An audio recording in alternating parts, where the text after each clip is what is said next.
Britney Spears has sold the rights to her music catalog to Primary Wave, and a lot of people are talking about it. So let's dive in. Before I start, I want to make sure you know that the details for Britney Spears' deal hasn't been released to the public. We only know vague points that was reported by TMZ and other publications. But with the information that we have now, we can take some guesses just so we can kind of compare it to the overall scope of other catalog sales that we've actually seen over the years. So when TMZ broke the story, they didn't include if Britney Spears' publishing and master royalty, or as far as artist royalty from the master side, is included in this deal. But based off of the number that was released, we can assume that it is the case, because Variety noted that she pretty much wrote about 40 songs in her catalog, or co-wrote 40 songs in her catalog, and a lot of those songs weren't the big hits. That means that her artist royalty, which she gets on the master side, that obviously is being equated within this particular amount that she sold the rights to her music catalog for. The amount that it was reported that she sold the catalog for was,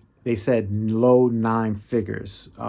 Another report, as far as with TMZ, they say 200 million or around 200 million. We don't know exactly what the amount is. This video is not really to kind of pinpoint what the amount actually was, but more so just to kind of look at other catalog sales and kind of compare it to those. Now, you might remember when Justin Bieber sold his catalog, it was reported that he was able to get over 200 million. Now, watching the Trapital podcast, it was estimated that she earns about $7 million a year. Also, let's just say if you added a 20 times multiple, you'd get around the number that she reportedly earned for this sale. Now, obviously, there's a lot of people that don't really grasp catalog sales, and when they see the number, they say, wait a minute, she is supposed to be getting more for selling her catalog. And I think a lot of the aspects of how these sales work, but the average consumer doesn't really need to know the nuances of how these deals work. And obviously, there's a lot of people that think that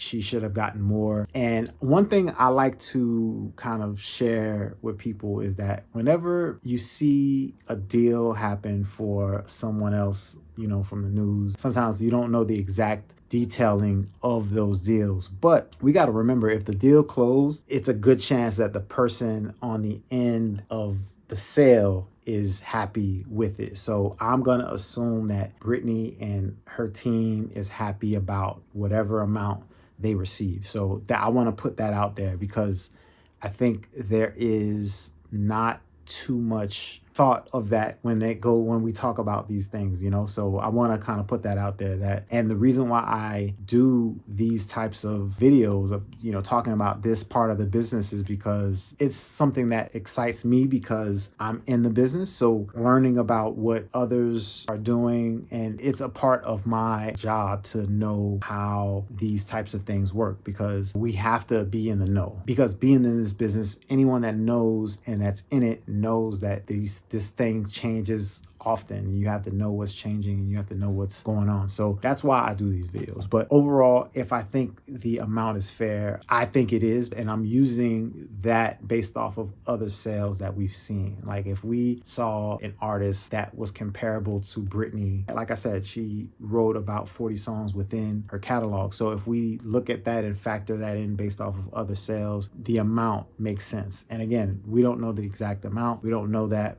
but we can make a judgment based off of other sales and how much she reportedly earns per year, because whenever you deal with these catalog sales, they deal in multiples, so it depends on how many multiples they add. Obviously, that is the way that these financial people figure that stuff out. But long story short, she has sold her catalog. Now, what this means in the future, if I'm not mistaken, I think TMZ said this didn't include likeness rights. So, that's going to be a huge factor too, because can they create IP connected to Britney Spears? Can they do the documentaries or the biopics or whatever the case may be? Because they would be kind of responsible for doing stuff like that to grow the catalog, and so forth. So So, and reach new generations through different forms of media. When a company like Primary Wave purchases a catalog, their goal is to not only continue to have that catalog make money, but to make more money. When you hear that, you like, a lot of people might get turned off by that because we're talking about music, but that's really what this is for. Like, the term exploitation in this sense, when it's used in contracts and music contracts, it might kind of irk people, but it's almost like exploiting your art. Like, if you actually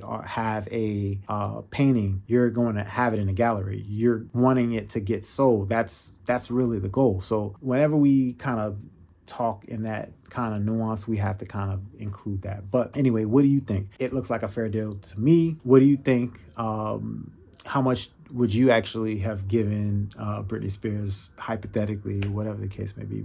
And obviously, I know myself and others that listened to the music and, enjoyed the music when it was out. And obviously now, we all want the best for Britney and, as far as her family. So I hope whatever happens, whatever the amount was, I hope she's happy with it. I hope the family with it, whoever is going to benefit from it, I hope they're happy. So with that being said, I'll catch y'all on the next one.